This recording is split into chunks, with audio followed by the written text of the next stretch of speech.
oxentefm.com, rádio ao vivo. Informação e opinião. Apresentação: Arquimedes de Castro e uma equipe de jornalistas nordestinos arrochados. O Rádio é Notícia, com Arquimedes de Castro.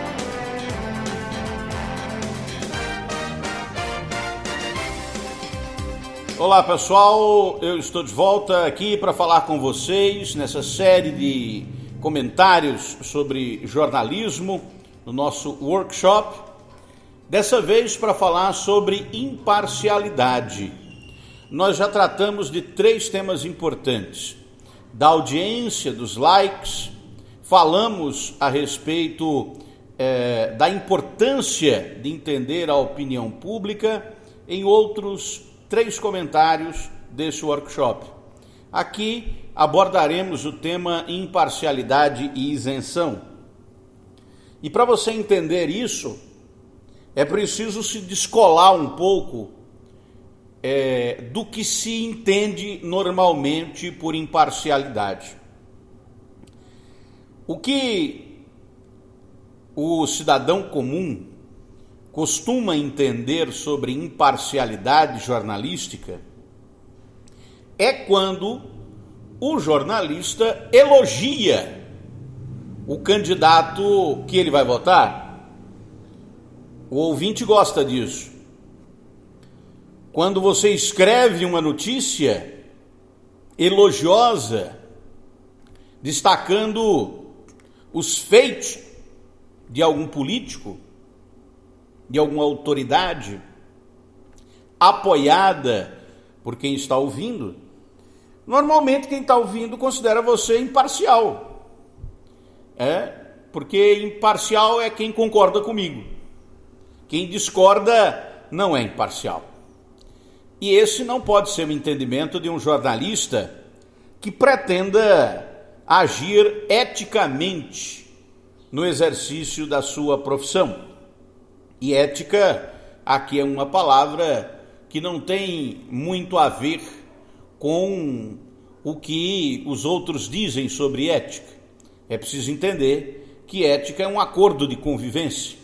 E o acordo de convivência possível entre jornalistas e a audiência é que o jornalista se mantenha, aquele que reporta a notícia, os comentaristas, os apresentadores, procurem se manter abertos a ideias que são contrárias às suas. Isso não quer dizer que você vai aderir a qualquer ideia. Não é uma questão de adesão, é de compreensão sociológica, filosófica, de quem eventualmente não concorda com a sua opinião. Vamos aos casos práticos que são mais interessantes.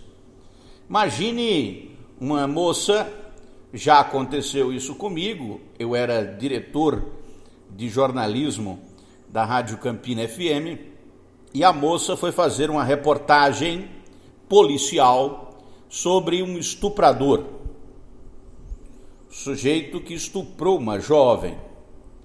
E lá ela ficou sabendo também que ele já tinha estuprado outras pessoas, não era a primeira. Talvez não fosse a última, mas dessa vez ele foi pego. E aí ela voltou da reportagem revoltadíssima com aquela situação, algo completamente normal.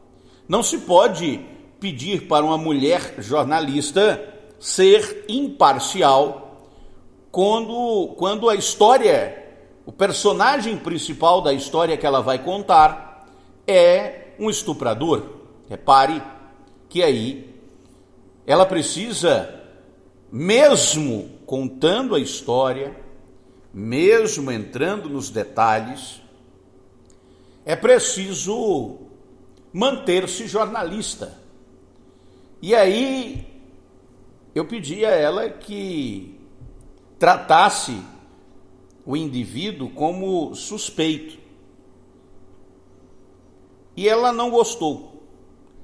Ela disse: ele foi preso em flagrante. Deveria ser tratado como estuprador. Eu disse: o flagrante foi feito pela polícia, você não estava lá. Então, o relato que você recebeu dos policiais, que tem fé de ofício, apesar de possivelmente verdadeiro, repare, você não pode tê-lo como verdade absoluta. É preciso considerar a hipótese de que haja inocência no caso, mesmo no caso do estuprador. E outra, ele não confessou o crime, então vamos tratá-lo como suspeito. E, curiosamente, nesse caso específico de um professor que ensinava no Colégio Estadual da Prata, o sujeito era inocente mesmo. Ele namorava com a moça que já tinha mais de 14, 15 anos, tinha 17, 18, sei lá, e que tinha aí relacionado-se com ele de livre e espontânea vontade. Não havia estupro presumido, não havia hipótese de estupro violento. O fato é que o pai da moça era policial, ficou sabendo do namoro dos dois e resolveu fazer o flagrante de estupro no rapaz, que passou vários dias preso, apesar de, no caso, ser inocente. Então, eu estou contando esse caso específico para levantar uma questão muito importante no dia a dia da reportagem. A de considerar que as histórias que estão lhe contando podem não ser totalmente verdadeiras, podem não corresponder àquilo que você está recebendo como verdade dos fatos. Então, desconfie.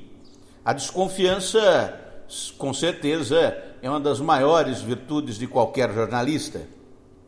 Mas, quando vamos tratar de política? Bom, é preciso que você estude para lidar com política. Não basta saber falar bem no microfone e ter uma boa voz. Não basta escrever bem e corretamente de forma ortográfica e gramatical, mas também é preciso saber articular as ideias e compreender que na sociedade em que nós vivemos, o caos é muito mais comum do que a harmonia. E há discordâncias, há correntes políticas diferentes. E qual a que tem razão? Qual a que é a mais verdadeira? Eu não sei. Quando você conhece por dentro como funciona a política, as campanhas, a forma como as pessoas chegam ao poder, é inegável que é muito difícil descolar-se e dizer assim: não, fulano é muito melhor do que cicrano, aquele ali é um santo, outro não presta. E isso é um equívoco muito grande. Como jornalista, a sua função é apresentar os fatos como eles se apresentam. Opine, mas a opinião do jornalista não pode ser apenas um pitaco. Não pode ser um pitaco. Não pode ser uma coisa que você gosta ou deixa de gostar. É preciso saber fazer análise de conjuntura.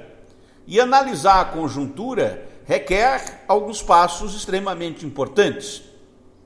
Primeiro, é preciso considerar respeitosamente todos os atores envolvidos no comentário ou na notícia que você vai relatar, escrever, falar, não sei.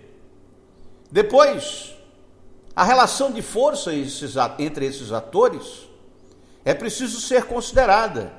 Quem está no poder, quem está na oposição, porque a depender disso, normalmente as pessoas os políticos adotam discursos diferentes quando estão na oposição e quando estão no governo. Então, considerar os atores com todo o respeito que eles merecem, né? E a relação de forças entre eles é fundamental para fazer uma análise de conjuntura. Depois, para além disso, é preciso entender o cenário em que eles estão envolvidos, as circunstâncias que levaram fulano a dizer tal coisa e cicrano a dizer outra. Repare, tudo isso para dar uma opinião. Não pode ser um pitaco. Eu acho que fulano está certo e cicrano está errado. Ou se apaixonar de tal forma por aquilo que está dizendo, na hora que está dizendo, que desrespeitosamente começa a denegrir, a deteriorar, a deturpar até aquilo que foi dito por determinado ator político.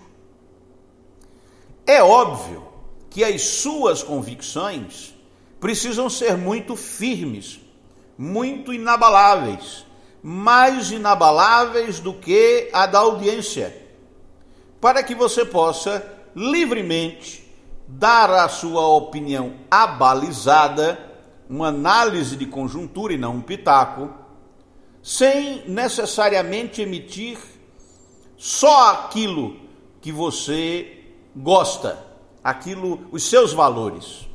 Reconheça que quem lhe ouve tem outros valores diferentes dos seus e que precisam ser considerados em qualquer análise.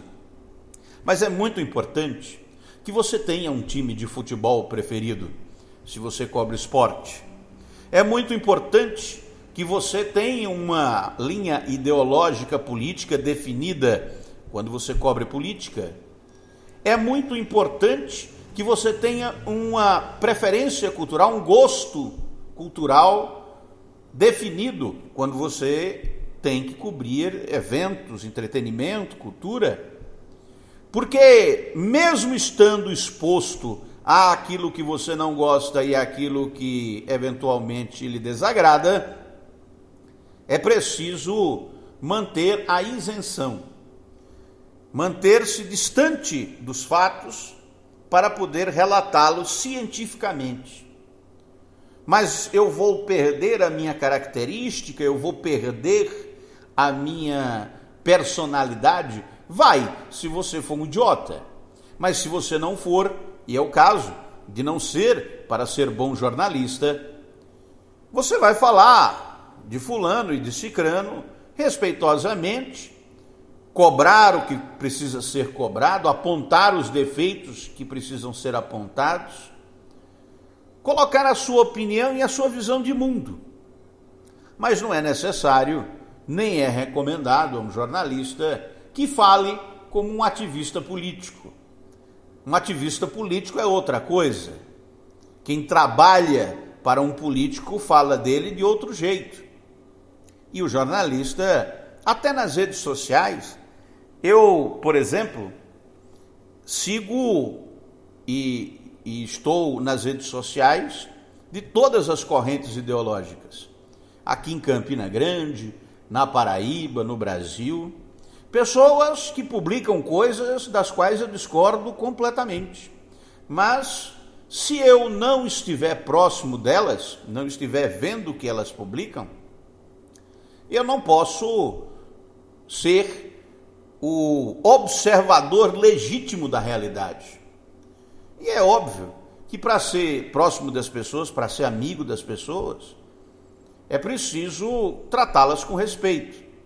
E voltamos aqui à questão fundamental da ética no jornalismo, que é tratar todos com respeito, principalmente, mais ainda, aqueles que eventualmente discordam e se confrontam com os seus valores, porque não é você que vai mudar as coisas. Você pode contribuir, e você só pode contribuir se conseguir, de alguma maneira, apesar de qualquer comprometimento, se manter isento e imparcial diante dos fatos jornalísticos. Era isso que eu tinha para hoje. Depois eu volto aí com mais informações. O Rádio é Notícia, com Arquimedes de Castro.